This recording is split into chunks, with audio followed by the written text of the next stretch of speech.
दोस्तों, आज आप जानेंगे कि एक ऐसे कानून के बारे में कि अगर कोई शख्स किसी खातून को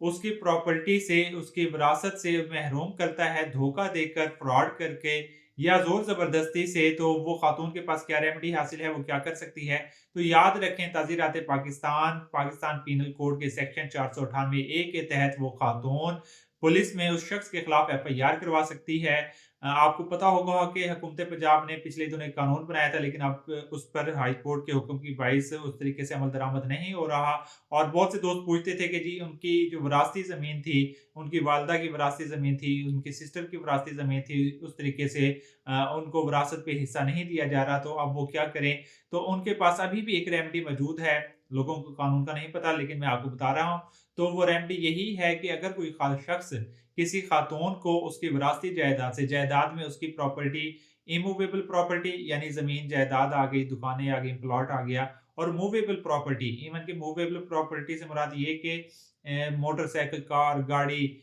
बैंक में कोई अमाउंट पड़ी थी, अगर कोई इससे भी किसी खातून को कोई महरूम रखता है जो कि उसको विरासती हक था, उसे मिलना चाहिए था, तो वो खातून उस शख्स के खिलाफ एफआईआर करवा सकती है, और एफआईआर वो करवा सकती है ताज़ीरात पाकिस्तान